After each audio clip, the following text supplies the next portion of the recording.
You know Gray Bar for electrical parts, but there's one more thing you may not be thinking of us for that can help maximize your next project's total value. Our pre-project planning services are designed to help you win the bid, save on labor costs, and keep your installers productive across your entire build. The sooner you call us, the better. Because when we're there from the beginning, we can anticipate your needs and help you solve problems before they become problems. Yep, Gray Bar does that.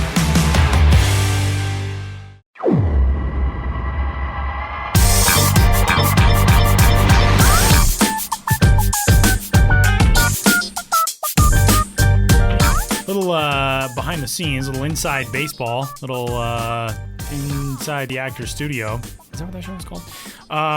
Sam and I, 25 minutes ago, were like, all right, we're ready to record 3 Strikes.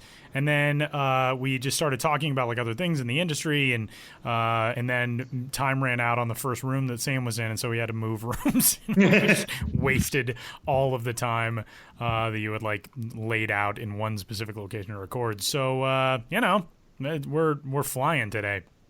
I just think that was a warm-up. That was like a vocal warm-up. I think we should all do that more often.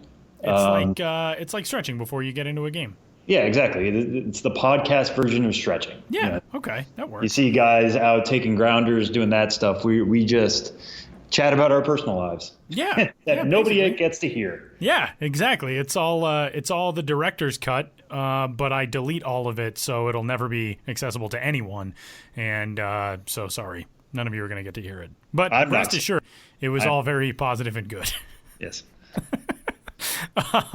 So hey, welcome into this week's episode of the Show Before the Show from MiLB.com. My name is Tyler Mon. Sam Dykstra is in New York City, and we are recording our last one for a couple of weeks. Sam is headed off on vacation next week. I'm headed to broadcast the Premier 12 tournament, in which we discussed the United States roster last week. So if you missed that episode, you can go back and find it, MiLB.com/podcast or Apple Podcasts or Google Play, wherever else you find your shows. And while you do, you can give us a rating and a review and a subscription. Sam's headed to Ireland. Very excited for you. I am headed to Ireland.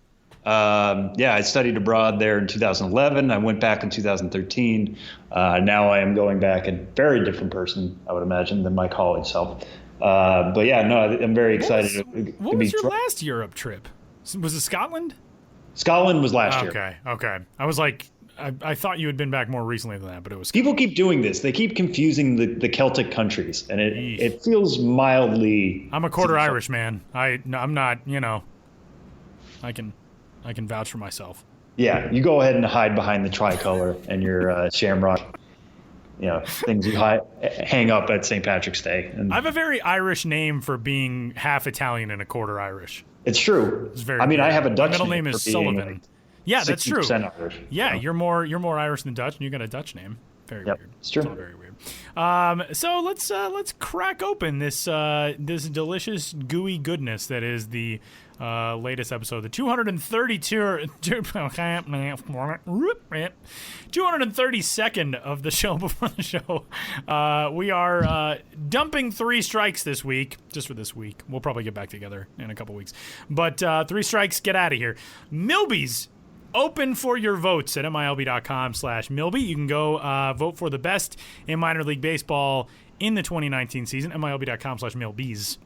With an S. I think both work, actually. But either way, we're going to break down the 4 biggest categories this year: offensive player, starting pitcher, relief pitcher, and breakout prospect. And we will kick it off on the offensive side. Sam, give us the lowdown on nominees for the. We do have our tuxedos on. It is our award preview spectacular. And here are the nominees for offensive player. Yeah, imagine us with our tuxedos on, which are actually on, so we don't have to imagine that. Right, we're not imagining it at all. But also, instead of our usual mics, just imagine those long mics that they used for Match Game and all those other 60s. Like The Price is Right. Bob Barker's old, I think Drew Carey uses that too. But yeah. Of course, yeah. Right. There you go. So anyway, yes, top offensive player this year. All of these categories will have 10 nominees. All of them you can vote for at MiLB.com/MiLBY or MiLB.com/MiLBYs. Both of those links work, as Tyler said. So offensive player. Dylan Carlson, Cardinals outfielder, played at Double-A Springfield and Triple-A Memphis this year. He's our first nominee. Kevin Crone of the D-backs organization, Ty France of the Padres organization, David Freitas of the Milwaukee Brewers system, Jared Kelnick of the Seattle Mariners, Gavin Lux, who we've talked about a ton on this show, of the Los Angeles Dodgers, Mason Martin, first baseman from the Pittsburgh Pirates, Luis Robert, White Sox top prospect, one of the top prospects in baseball, Josh Rojas, who started out the year in the Astros, ended it with the D-backs, and Jared Walsh of the Los Angeles Angels, who has worked as both a pitcher and a first baseman. This is strictly for his work as a hitter. We tried to mix it up a little bit because usually these are just statistical performers. We should point that out. These are not necessarily who is the best prospect amongst offensive players or who has the best future or anything like that. This is just who in minor league baseball had the best year as a hitter, and a lot of that is going to be tainted by AAA. We know that, and we tried to reflect that at least somewhat in who we picked for nominees this year. There are a lot of other good nominees that could have gone out there. I think Seth Brown was one of our last cuts. He was one of the leaders in home runs across the minors this year. But when you compare him on a WRC plus scale to some of these other names like Carlson or Robert or Lux, he kind of falls below the wayside. It's an interesting mix here. We have some boppers. Kevin Crone led minor league baseball, in home runs this year with 39. Mason Martin hit 35 between the two lower levels of the Pittsburgh Pirates system. Also led the minors in RBIs with 129. So we have some boppers like that, but we also have more multifaceted players. I'm thinking of, Luis Robert being a 30-30 guy. I think he was one of two in the minors this year. Kyle Tucker being the other one who just misses the mark here. Jared Kelnick had a 2020 season. Dylan Carlson had a 2020 season. Josh Rojas had a 2020 season. It kind of comes down to what is your favorite flavor of offensive player. For me, I think it might come down to Robert versus Lux. What both of those guys did over multiple levels was astonishing this year. The consistency they showed over multiple levels was astonishing. They weren't somebody who just stayed out in one place all year. I think it's difficult to move up a level and continue to hit the way they did. Robert in particular finished with an OPS above 1,000 at 1.001. He had the third highest WRC plus of this group at 170. You mix in the 36 stolen bases, you mix in the 32 homers. The counting stats are there. The percentage stats are there. Robert is an excellent pick. Lux is right there, though. We should point that out. Robert had a 170 WRC plus. Lux had 166, so just a smidge lower. I know when Baseball America made their picks for Player of the Year, they went with Lux because what Lux did was he performed the entire year at the upper two levels of the minors, AA Tulsa and AAA Oklahoma City. Robert did extremely well at Class A Advanced Winston-Salem, and that goes towards his numbers here. But it was very clear that he was too advanced for even that level. And once he moved up to Birmingham, the numbers came off a little bit. And then when he moved up to Charlotte, they were still really good, but not quite as good as they were at Winston-Salem. Does Lux earn credit for doing it at the top two minors the entire season, as opposed to Robert, who had to, dominate the lower level? That's up to you guys to decide. We already had our staff vote. We'll be announcing our staff winner here in a couple weeks. But what I really like about this group is just the diversity of player. It's not just, okay, it's very clear that this player was better based on OPS or this player was better based on home runs. You can mix and match based on what you think makes the best offensive player in minor league baseball and who had the best year. So a lot of interesting candidates here, and can't wait to see how the fan vote shakes out on this one. Ted Williams once hit 400 and finished second in American League MVP voting. Ty France nearly hits 400. He slashes over 1,200 with his OPS. 399, 477, 770, and he would finish in your top three, you're saying?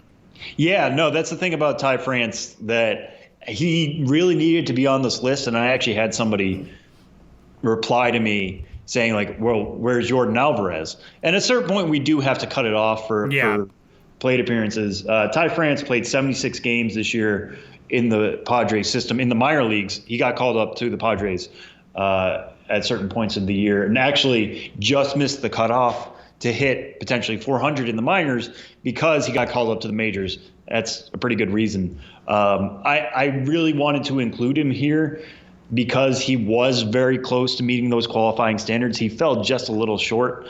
And for me, that loses points for him. I mean, 76 games versus 122 for Robert and 113 for Lux. Yeah. That hurts his case slightly. But you could definitely make the case, and Tyler's doing it there, that nobody was more productive when they played in the minor leagues this year than Ty France. If you're willing to overlook the sample size and vote for, and even because he was obviously a AAA, so 399 at AAA is not going to look the same as 399 in the FSL, obviously. But when we adjust for league factors, he still had a 196 WRC plus, which is better than Kevin Cron at 182, better than Robert at 170, Lux at 166.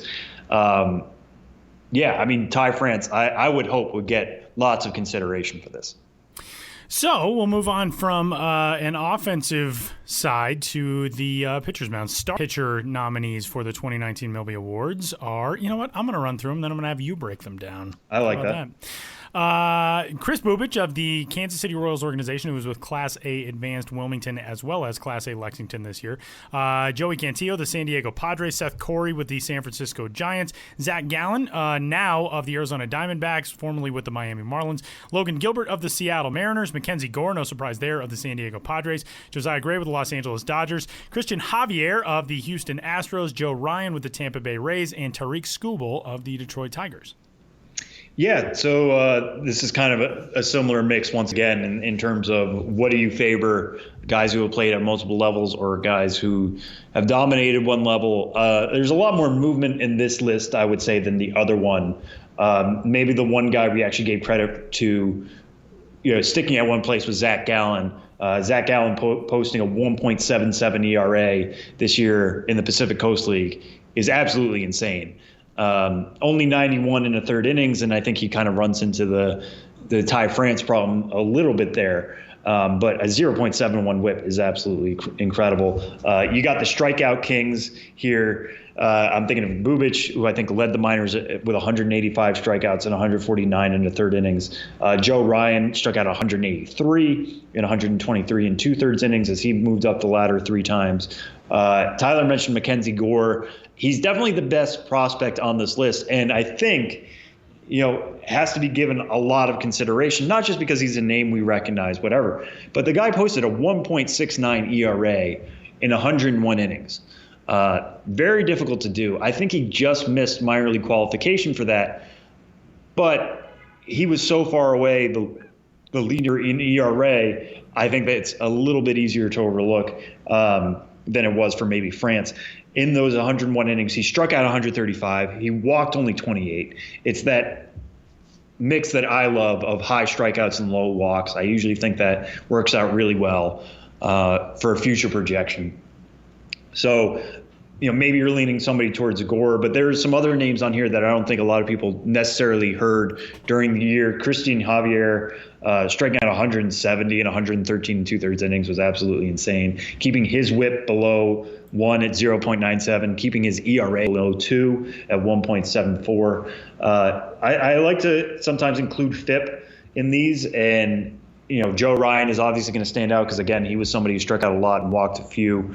But Tariq Skubal, his run down the stretch with Erie, we were paying so much attention to Matt Manning and Casey Mize that Tariq Skubal was striking out double digits of guys every start down the stretch for Erie. He ends up with 179 strikeouts and 102 and 2/3 innings. He had a 2.42 ERA. FIP actually thinks he was better than that at 2.11, which is the second lowest FIP of anybody in this group.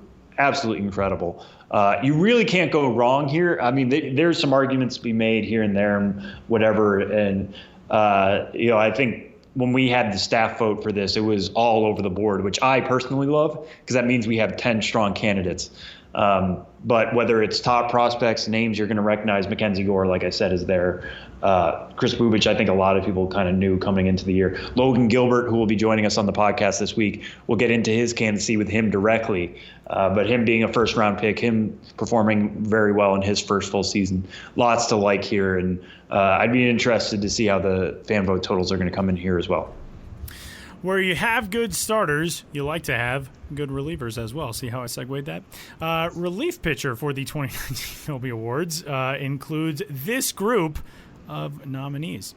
From the Seattle Mariners organization, Daison Arias, who pitched with the Class A Advanced Modesto Nuts, as well as Class A West Virginia in the South Atlantic League. Luke Barker with the Milwaukee Brewers. Aaron Barrett, he of the emotional video being told of his return to the major leagues with the Washington Nationals. Robert Broom of the Cleveland Baseball Club. Sam Delaplane in the Seattle Mariners system. DeMarcus Evans with Texas.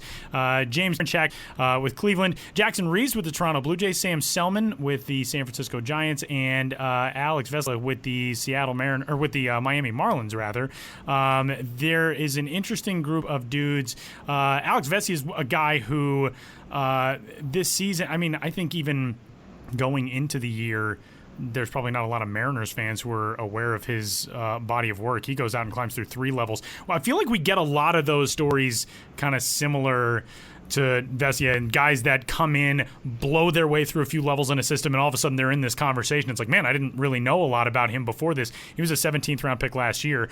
We've got a handful of guys like that. Yeah, reliever is low-key like one of my favorites, just because it's such these by definition, minor league relievers are failed starters before they even become a chance to become starters. Right. And I don't mean to put that on them right from the get out in this category, but they have to meet this higher threshold to climb quickly as they do. And when they do, major league organizations love nothing more than a quick moving reliever.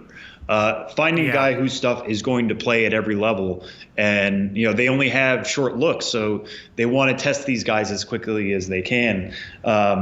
So you are going to get somebody like James Karinchak, who I think at one point the Indians really wanted him in the major leagues. Probably by the middle of the summer, he had some injury issues, but once he started dominating again for Columbus after coming back from his injuries, they moved him into the major league bullpen because they were like, all right, this stuff is going to play. Let's just let it go. But yeah, this group, you may not know a lot of them. I think maybe the biggest name is Karinchak, just because he struck out 74 and 30 in the third innings and was starting to pop up for people who maybe for fantasy purposes were trying to find a future closer. But DeMarcus Evans is at least somebody Rangers fans have heard about before. He had a 0.90 ERA in 60 innings, struck out 100, walked 39. That's the thing you're going to find with even this group. Even the best of the relievers are going to sometimes struggle with control. But somebody like Jackson Reese, who I think went undrafted, is now eligible for this award because he had a 0.73 ERA, lowest of the group, struck out 88, walked only 15 in 61 and 2/3 innings, puts himself on the map. I mean, when you are a minor league reliever, a lot of it comes down to stuff, but they need to see that stuff is going to play because you only have 3 batters maybe to show that. You're going to need to turn that into results. We talk so much now about guys going to 100% effort a lot quicker. That's especially the case for minor league relievers. So to see this stuff play for somebody like Jackson Reese, who was signed as a free agent last year, is 25, but dominated both Lansing and Dunedin, is really special. I could cite all the stats I want on this. They're all on the MiLBY's page. Dig into some of these blurbs as well. There are a lot of really good stories here. Guys trying to work their way back up. I'm thinking about Aaron Barrett, who had multiple arm injuries, missed all of the 2016 and 2017 seasons, had to play last year Class A short season Auburn. This year gets sent to Double-A Harrisburg and leads the minor leagues in saves. I mean, you'll look at his numbers, 2.75 ERA, and think, okay, that's not that special. But the fact that he was the minor league leader in saves, and it wasn't even really close, I think the next closest was like 25 or something like that. Shows you the Nats know what they had in him. They were going to give him opportunities to shine, and he took advantage of those opportunities. And that's what we want reflected on these MiLBY pages.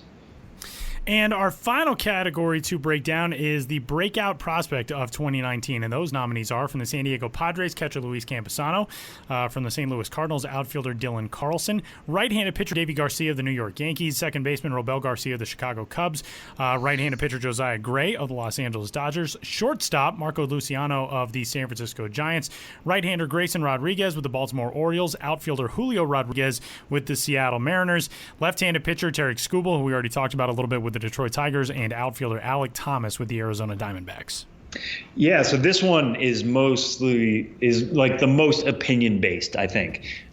This isn't necessarily just looking at statistics, trying to figure out the best statistical year, which you can still debate, like I've said in the last 3 segments.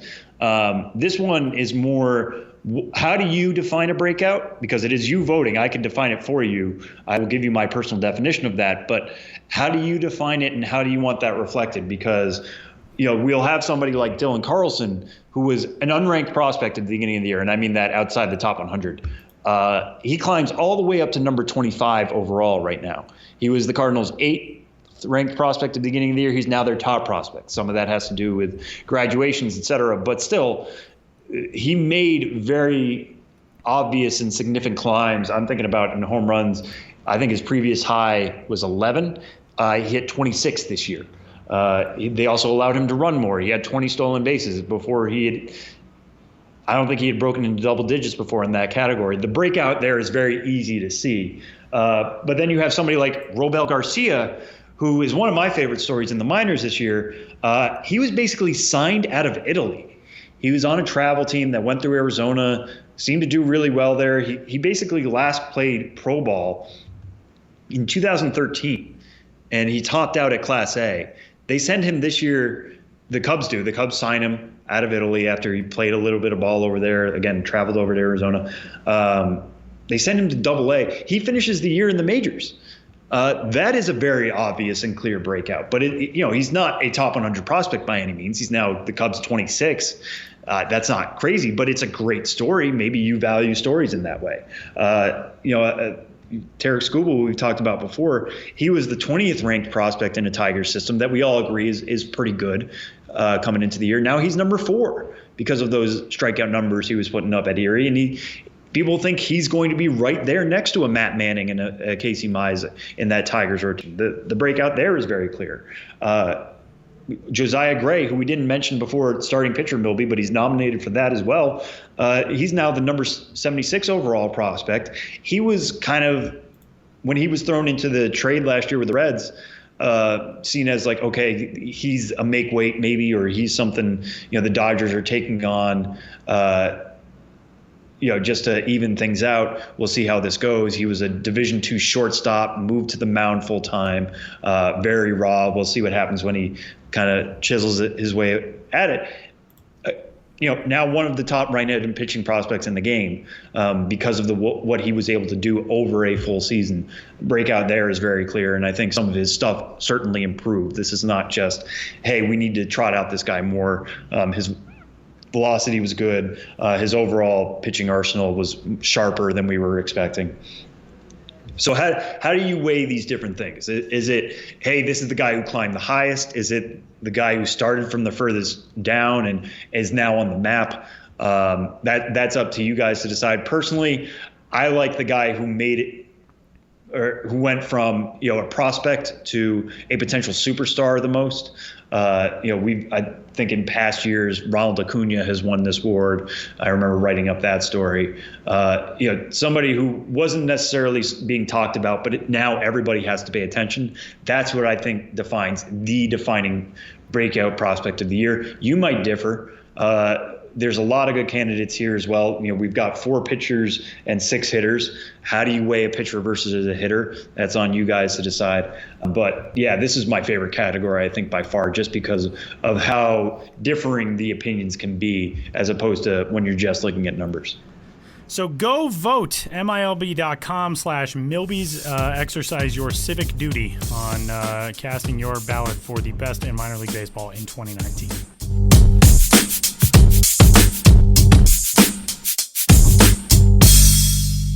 We're joined on our Award Spectacular podcast this week by number 48 overall prospect and number 3 prospect from the Seattle Mariners system, Logan Gilbert, who, as we've mentioned, is a MiLBY nominee for starting pitcher of the year. Logan, thanks so much for joining us. How are you doing? Hey, I'm great. Thanks for having me on. Yeah. Thank you so much for joining us. So I want to start this from the top. This is kind of our MiLBY Award special podcast. As I mentioned, you are a nominee for top starting pitcher of the year from a statistical basis. What is your kind of reaction to the year you're coming off? It's your first full season. You didn't even pitch in your draft year. Kind of put this season into perspective for us. Right. Yeah, I think it went pretty great. I mean, just about any expectation I could have had, I felt like it was right around there, especially, like you said, not pitching on my draft year right when I came out of college. So just wanted to, prove to myself what I had and carry from any momentum I had from college into pro ball. And I felt like this year did a pretty good job of that. Yeah, and we'll start with this as well. Speaking of the MiLBY Awards, now that you are a candidate, why should people vote for you? Why kind of stump yourself a little bit here? What about your year do you feel like stood out and people should vote for you for? Gosh, I mean, I think the statistics kind of do a big part of it. Kind of petitioning for yourself. I feel like I put up some pretty good numbers and was pretty consistent from the 3 levels I played at. All the numbers look pretty consistent across the board. So that was it. Just trying to take it to every level and prove that I was the same person.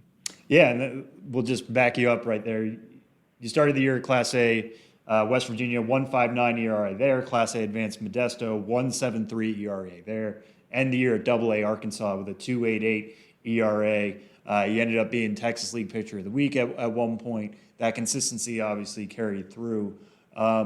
At what point did it feel like it was going to be a special year for you? I mean, I think somewhere in the middle, I felt like all my pitches were getting closer to the feel that I wanted, the shape that I wanted. And from there, it was just taking into the game, having that same aggression and execution. And I felt like week to week, I was doing a pretty good job of it and got a lot of help from the coaches along the way that I really felt like things were clicking. So I guess that's where I kind of got a feel or idea for it. And when you go back to your first spring training, you had never gone through that process before. At that point, you're usually pitching as a college pitcher. And think back to where you were then and where you are now. How would you say you've grown the most as a pitcher? I think just some of the confidence in my pitches that I might have not had in college as much. I could kind of rely on certain pitches going into where I was around March. And, you find out that you just got to find different ways to get hitters out because every level you're facing really, really good hitters. And it just makes you grow as a pitcher and have more confidence in some of the pitches that you might have not thought were your go-to pitches before. And what were some of those pitches you feel like you weren't really using much in college or in the spring that you grew confident in by the end? I think going to both breaking balls and being able to do that to either righty or lefty. A lot of times I relied on the curve, and I think towards the end of the year my slider was my go-to pitch. So that was a big transition there. And then also being able to increase the amount of change-ups, trying to have a higher percentage of change-ups every game I went out there. So I felt a lot more confidence with that, and being able to throw it to right-handed hitters was a big plus. So what is that pitch doing when it is being effective against right-handed pitchers or hitters rather? I know a lot of guys talk about changeup isn't something you need to throw necessarily when you're younger, but as you jump to the pros, they need to lean on that. So when you throw a successful changeup, what does that look like? A lot of it has to do with the spin I get on the ball. Being able to throw it to both-sided hitters is just trying to have some of the depth and not as much run. Naturally, I'll have a little bit, but just trying to have the depth and keep it under the zone where I can match it up with, high fastballs or other pitches that play vertically in the strike zone.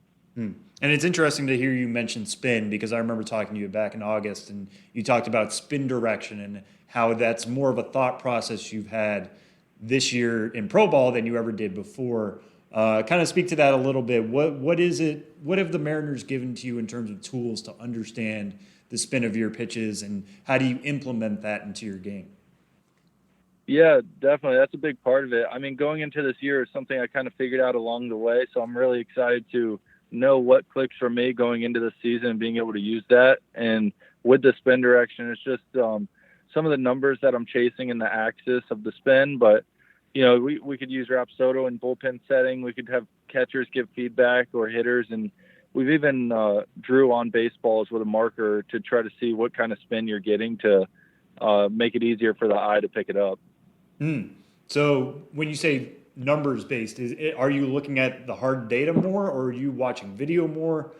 How do you kind of break down, that aspect of it and trying to figure out what's working?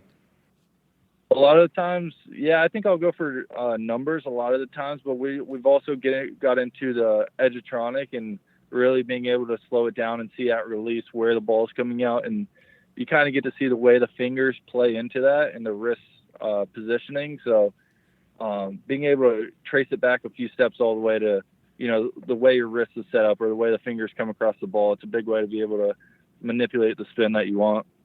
And coming out of college, do you feel like that was a little bit of an education process for you to understand that stuff, or did you just dive right in and understand, hey, this is something I've never seen before, but I'm ready to use it day one?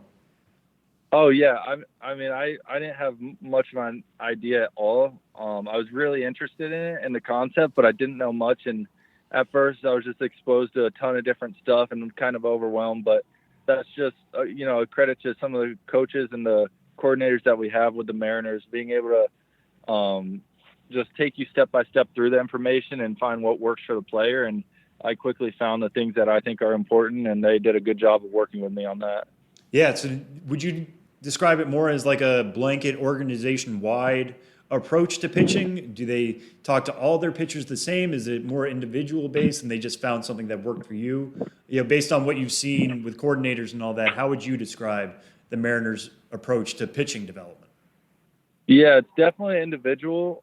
They do a good job of wanting to see how the players learn and what kind of experience they have in the past and trying to take that with them, but then also introduce new ideas and find some certain things. We've probably talked about things that didn't click and also talked about things that did. And it's just being able to find what works for that pitcher. And because at the end of the day, we all want the same goal to get better, and they just want to find the way that's going to help us do that the quickest. And, this being the only organization that you've known, obviously, just through 2 years of pro ball, basically. But at the same time, how have you seen the Mariners system grow? Because I think when they took you, in 2018, not much was really thought of this organization. They go out and they get Justin Dunn, Jared Kelenic, Julio Rodriguez breaks out, some of these guys you've played with there at Arkansas. What has the growth been like just in your short time in the system? Yeah, it's been really fun to see. Just from the time I came in, all the stuff with some of the analytics and numbers and all the data that we're putting into it. But more than just numbers, I think a big part of it's the people up top and the people within the organization, the culture that these coaches and players are trying to create. It's done a great job of keeping it competitive within the organization and trying to grow together to, put the final product together at the top one day. And when you describe the competitive nature within the organization, how does that kind of play out? What are they doing with you guys to kind of breed that competition? I mean, a lot of it I think could be natural. Just the players that we have just from my perspective with the pitching staff and everybody, your biggest supporters are going to be the other 4 starters around me on whatever team I'm on. But at the same time, we're competing with each other in bullpen settings in the game, trying to have the best numbers. Some of the end of the year, games that we had within the organization to see who threw the most first pitch strikes or 1-1 strikes or stuff like these, trying to win the big counts. I think that's been a big part of finding that competitive nature within us. And you finished the year with AA Arkansas, as we mentioned. That was one of my favorite teams to follow down the stretch. Obviously, you guys had some success going to the playoffs, and I'll get into that in a second. But What was that team like when you first joined it? Justice Sheffield was in that rotation at one point. Justin Dunn was in that rotation at one point. Both of those guys end the year in Seattle. Evan White's on that team. Kelnick, who we've already mentioned. What was that locker room just like when you guys kind of realized, hey, the future of Seattle is here with the Travelers? Yeah, I mean, it was pretty fun to step into it from day one and just look around and know that these are some really big names and also really great people to be around and push each other and be competitive. And yeah, we did kind of, I think everybody was really focused on the year we were having, but also you look around and you think these could be the guys that are in Seattle one day and in that locker room. So it's a big part of trying to get the first step together, play together, win together, and hopefully be able to take that up there one day. And you arrived in AA July 15th. After that, you made, I think, 9 starts. What was your welcome to AA moment? What moment did you feel like, hey, this really is the upper minors? The major leagues is at least somewhat in sight now. What was that moment like for you? Yeah, I mean, I got up there I think I went out there and just like you're going to be every first start, you might be a little nervous on anytime you get promoted, and would get out there and I put a couple good outings together, but it seemed like every time I got to the 5th or 6th inning, I would just have a few runners on and they would find a way to capitalize. And then you look around and you're like, these are some really good hitters and starting to move up in the ranks in the minors. And eventually I think I settled in and did a little better job, but that's just some of the wake-up call that you get as you move up and finding a way to put together consistent outings all the way together. And so then you end the season having thrown 100 plus innings. I think it was 135. Yeah, 135 innings, which is a sizable amount for anybody in their first season coming out of college or otherwise. The Mariners make the decision to shut you down before the Texas League playoffs. And then Jerry DiPoto, the general manager of Seattle, gave one of my favorite quotes, which was, he's not going to be happy about this, and that's a good thing. So what was your reaction when you found out that they weren't going to let you pitch in the postseason? They said, you hit your ceiling, we're going to end the year here. Yeah, that was tough. I wasn't really expecting it. I was trying to go back out there, and of course, I think I was slated for game 1, and then we had the conversation, and of course, I understand where they're coming from and all that stuff. But in the moment, right when you hear it, it's not the best news. And of course, after such a long season and so many innings, this was the moment it all led up to, that we're trying to win a championship for the team that we're on. And so to be able to hear that was kind of tough, but I think later on it did make more sense with the reasoning that they gave. And according to the story by the Seattle Times, you found out hours before game 1. So what was that day like? Just take us through that. Yeah, it was tough. It was just leading up to it, all the preparation, everything was the same. And then you finally get to a moment where they do tell you, and it's just, I don't know, it's just being in it was, you do all you can to try to control your emotions and all that stuff. And of course I respect any decision they make, and I know that's the best for me and for the team. So I just went with it, and it was a good conversation and all that stuff. No hard feelings, but just as a player, as a competitor, it is tough to hear. And let's jump a little further back. Going into your draft year, like we mentioned, you were a first-round pick. You were the 14th overall selection in 2018. During your junior year at Stetson, people thought of you as a pretty good prospect going into that. You had some time at the Cape League, and you had good numbers as a sophomore. Take us through that junior year when you think, okay, this is my time to prove myself. This isn't just, trying to win college games. This is potentially pitching for my career here. What was that junior spring like for you?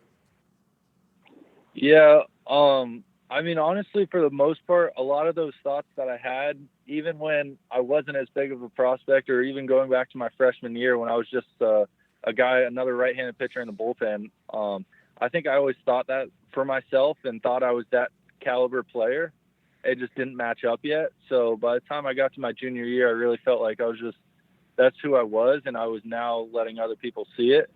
And of course, there's a lot of work that has to go in, and every week to week, you got to prove yourself. But I think trying to set that up in my mind before I was actually in that position really helped me out.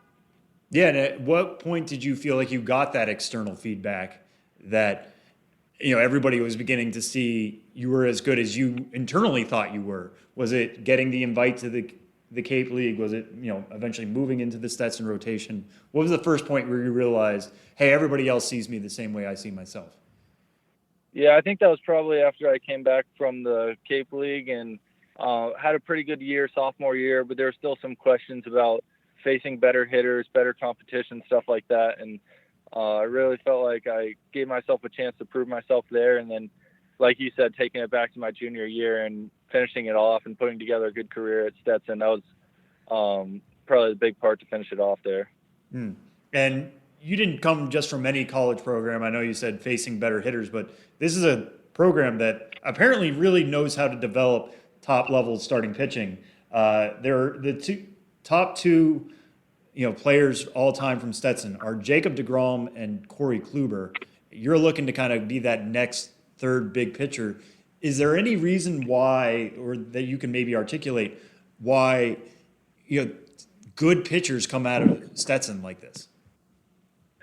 Yeah, I mean, it's tough to explain. I've heard that question a lot, and I think some of it is just the culture and the expectations that pitchers have going into there. Knowing some of the names like that, paired up with some really good pitching coaches throughout the years.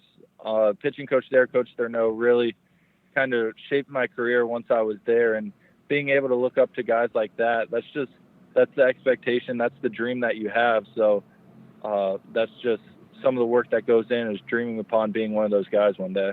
Yeah, I was going to say, what is the trickle-down effect on that? I'm sure recruiting is much easier when you have Jacob deGrom competing for a Cy Young every year. But by the time you get to the program, that's 7-8 years after deGrom left. What kind of trickle-down were they saying, like, hey, these are the two guys you guys should be aiming for? Yeah, exactly. I mean, I think that actually one of the days I went on my visit to Stetson was the day deGrom won the Cy Young Award. Oh, so there you go. It was pretty cool to be there on campus the day that happened, and being able to be, if I spend a few years here and then hopefully be able to play pro ball one day. And, the dream probably started that day when you look at a guy like that going to Stetson and making it all the way, winning the awards in the show. So that was a big part of it, being able to look up to people like that. And so now you are going into your second off season. Last year at this time, you weren't pitching in pro ball yet, so you didn't know exactly how that worked. You've gone through, like we said, 135 innings of this. What is this second off season going to be like for you? How is it going to be different now that you've gone through one of those before, and now that you know what it's like to go through a professional summer? Yeah, I think the scheduling will be a lot easier to plan out, kind of work backwards from the time spring training starts the season all the way back to workouts, what I want to get better at throwing, all that stuff. I have more clear, concise goals that came from, the end of season meetings, and now I'll be able to take that into off season and know what I need to get better at and be ready for next season. What were some of those things that they highlighted in those meetings that you're going to be tackling, especially in the off season? Some of the stuff was location scores, location based on where my pitches play better. So trying to execute more consistent parts of the zones with each pitch. And then other stuff is just consistency of the shape of certain pitches, like my slider that I think took big steps in this last season, but now it's kind of taking it to the next level of making sure I'm throwing the same exact type of slider every time. So kind of piggybacking off of that, anytime anybody ends the season at AA, the majors is somewhat within reach next year. Do you feel like that's a reasonable goal for you for 2020 to reach the show? Yeah, for sure. I mean, that's always been the goal since I was little, and now kind of being within reach of it this year, that's definitely the goal. I hope it all comes down to me actually being out there and doing my job and executing. But I think at some point in the year, that's definitely the goal, that I want to be up there. And so what do you kind of imagine that first pitch being like?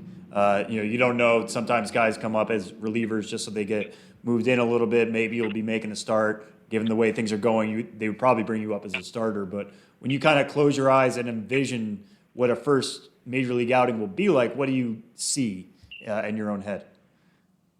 Yeah, of course I'd like to start. Hopefully that's the idea once I get up there. But either way, at the beginning, just to be up there, that's a dream. I mean, I'm sure I won't be able to feel my legs or anything like that, but it's, like I said, it's always been a dream of mine. So as long as I have the ball and I'm on the mound, I'll be fine. All right, so we'll end on this one. Now that you are in the off season, are you back home in Florida? Yeah, I am. Okay. So you've played all over the place this year. Obviously, we've already mentioned West Virginia, Modesto in California, Arkansas in the Texas League. Now that you are back home in Florida, what did you miss most about Florida, and what were you looking forward to most about just having a couple weeks and months back home? For me, I mean, I love Florida ever since I was a little kid. I think going to the beach is a big part of it here, having some downtime to do that. And just spending time with friends and family. We've been gone for so long in the minor league season, so now it's a big part of it, getting to enjoy some downtime with the people you love. And speaking of beaches, what is your go-to beach then? When you think of, like, this is where I need to go to the beach, because you're from the Orlando area originally, right? Yeah. So that's a little more landlocked. Which side of the do you go Gulf side or Atlantic side? We usually go Atlantic. New Smyrna is about an hour away. That's usually our spot to go to. All right. Well, very cool. So if anybody is looking for a Florida tip here in the cold months of winter, you just got one from Logan Gilbert. Logan, thank you so much for joining us. Congrats on all the success from 2019, and enjoy the start to the offseason here. All right. Thanks. I appreciate it.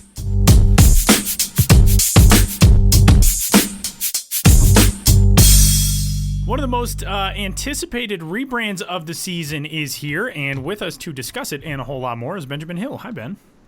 Hello, Tyler, and hello, Sam.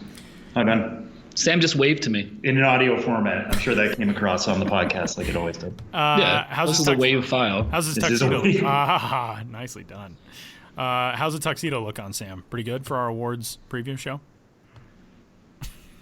I'm changing into something more comfortable. Oh, okay. I don't know if you have or not. Our lamest dad joke 5 seasons is still flying strong. Well, let's break it down. The Kannapolis Intimidators are no more, and the Kannapolis Cannonballers will roll into the 2020 season in the South Atlantic League. They're headed into a new ballpark, and they are headed into a new identity that is a really cool one, and there's a lot of interesting historical elements to it. The identity of the city of Kannapolis added into it. Ben, run us through this new identity in the Sally League. Yeah. The Kannapolis Cannonballers. It is a unique name. I like the overall idea behind the name, but I do think it is one. I mean, it's the Cannonballers, and if you look at the logo, go to MiLBY.com, check out the story. You look at the logo, it is a mustachioed man in like a tight suit, jumpsuit, having just gotten shot out of a cannon. He's got a baseball head. But should not be overlooked. When you say he's a man with a baseball head. Yeah. He's a man with a baseball head who just got shot out of a cannon. But he looks like you're a daredevil, a guy who makes a living, or a baseball-headed being who makes a living getting shot out of a cannon, in addition to probably sundry other daredevil endeavors. But they're the Cannonballers, and that's the image of this real stuntman kind of throwback circus vaudeville energy. When the team announced the new name, they did so at a theater, a historic theater in Kannapolis, and it shared a long video explaining it all, but all kind of around this circus carnival festival kind of theme, the Kannapolis Cannonballers. And obviously that speaks to the atmosphere they want to provide at this new ballpark. That's also what precipitated the name change, is moving into the new ballpark. It's minor league baseball in a new ballpark in the 21st century. You want the sort of crazy circus-like family fun, you never know what you're going to see vibe that a cannonballer I think conveys. So there's that. You can look at the name and the logo and just, I think, get that sense of fun that is conveyed in the name. But why Cannonballers? First and foremost, Kannapolis is called Kannapolis because a man, James Cannon, founded what became the largest textile producer, I think, in the world for a time. Literally put Kannapolis on the map. The city is named after Cannon. Earlier variations on the city name were Kannapolis, unofficial one. So this was literally not a city until the Cannon textile mill was built on the land, and it became Kannapolis, which is in itself a reference to the Cannon Mills company producing textiles. They made a lot of towels in particular,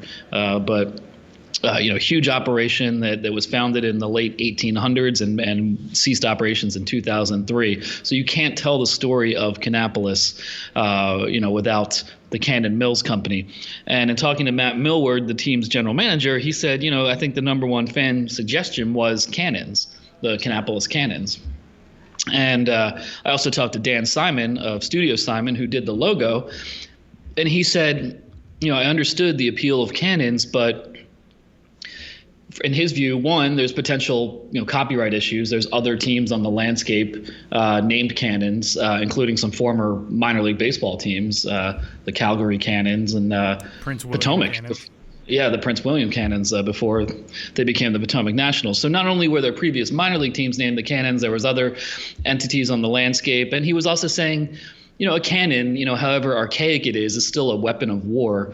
And when you're talking about minor league baseball, family fun, do you really want to brand yourself around a weapon of war?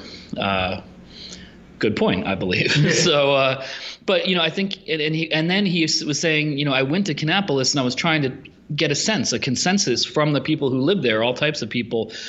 Did they want to celebrate this Cannon Mills company history and the importance of the Cannon family and the Mills and what that meant to Kannapolis, or did they want to move on because the Mills have been torn down? There's now a downtown revitalization of which the ballpark is a part. Are we looking towards the past, looking toward the future?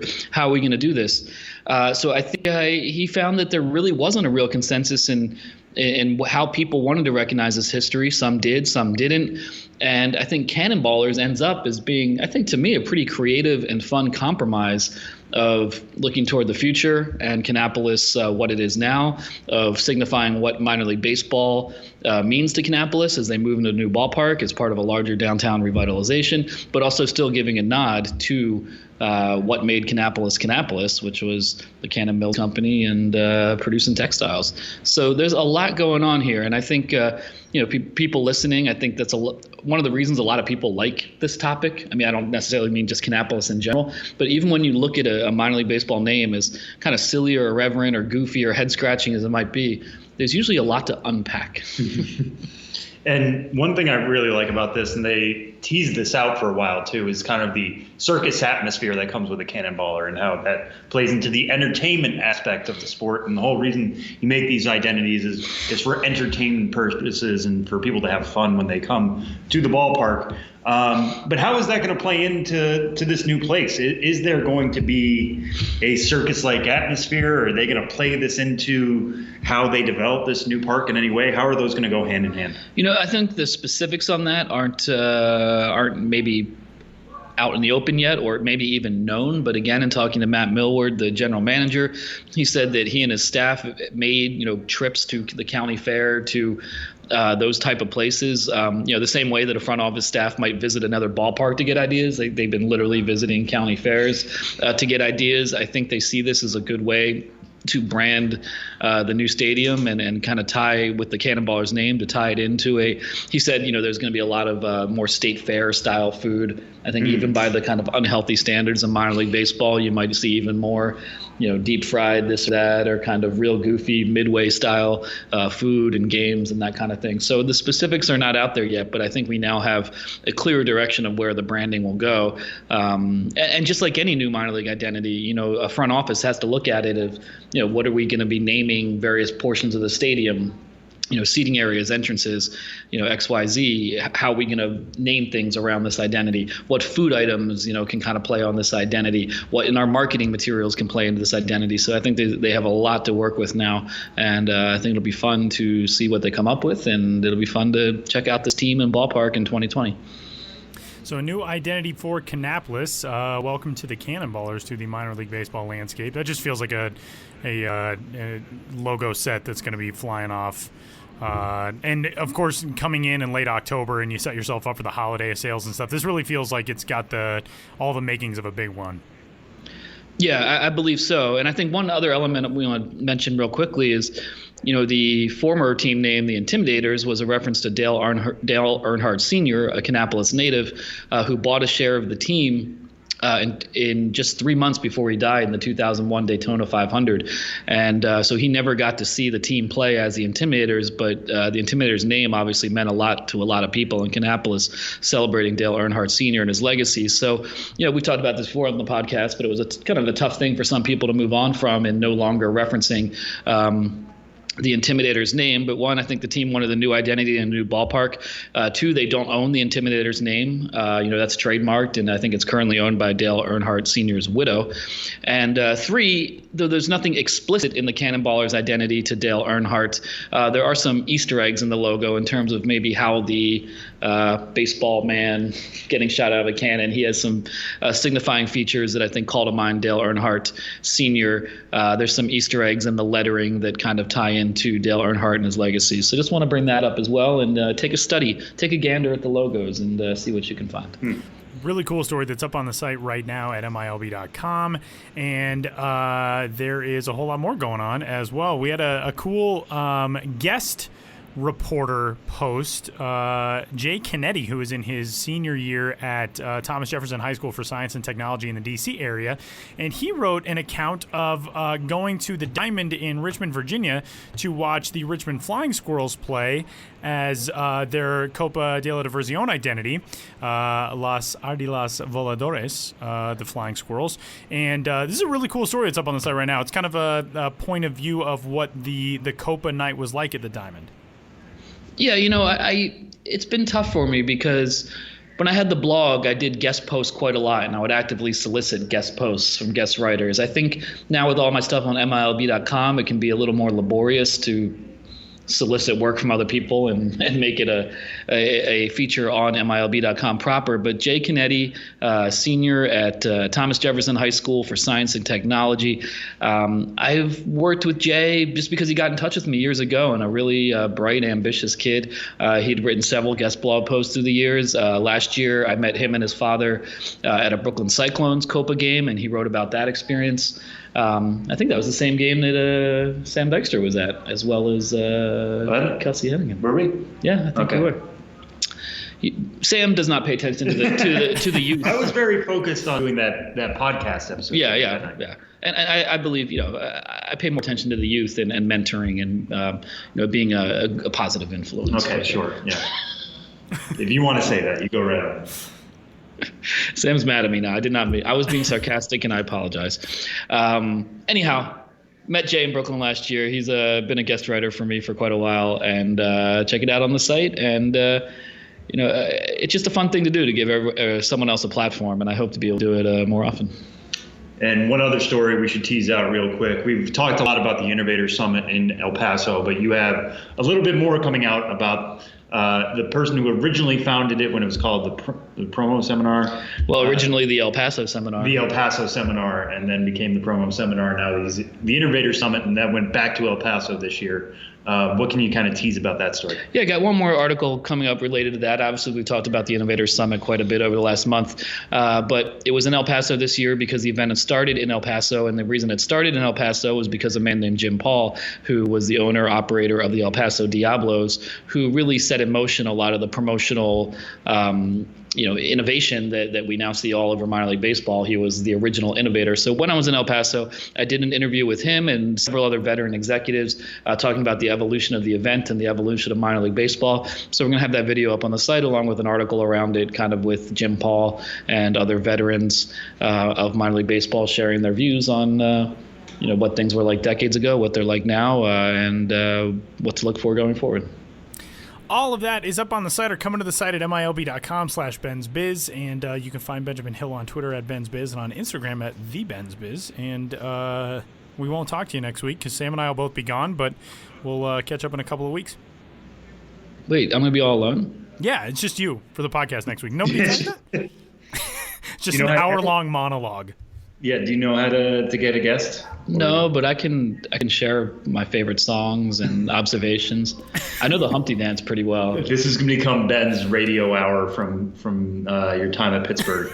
Yeah, 92.1 WPTS. Any requests? 412-383-9787, 412-383 WPTS. I am DJ Futon signing out. Thank you. DJ what? Futon. Okay. That was my name. I like it. Yeah. And it will be your name from now on. Yeah, DJ Futon. Yeah, I'm going to definitely have to try to remember that for our next conference. I'm very bummed now that we actually have a week in between this one and the next one because I will undoubtedly forget DJ Futon, but I'm going to do my best to remember it. I want you to know. Good luck. Thanks, man. Thank you, guys.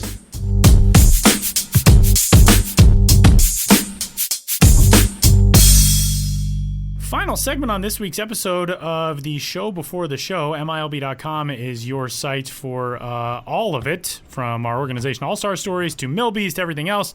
You can check out the site. You can get in touch with the show, podcast at MiLB.com. We will be off next week. Sam's going to be traveling. He's going to be out of the country gallivanting around and having some fun on the old Emerald Isle. I will be down south of the border in Guadalajara, Mexico. If you are itching for post-World Series live baseball, the Premier 12 competition will start on November 2nd. I've got the U.S. In its opener that day, which is against the Netherlands at 12 o'clock. Whatever time zone Guadalajara, Mexico will be in by then, because I don't know who switches times, and Arizona's weird and Indiana's weird and daylight saving, whatever. But you'll be able to watch those games live on YouTube if you're in the United States. And enjoy the trip, man. Enjoy vacation. Yeah, no, and enjoy the Premier 12 tournament. Like, that's going to – I am jealous of when we talked about that roster and as it's constructed. Yeah. All of those guys being on one team together is going to be really, really going to be a lot of fun. Yeah, so I'm quite pumped. We should have had this conversation like 6 months ago. You could have come to Mexico for your vacation and watch baseball. You know. Yeah. We should have that for next year. Let's start absolutely. that ball rolling now.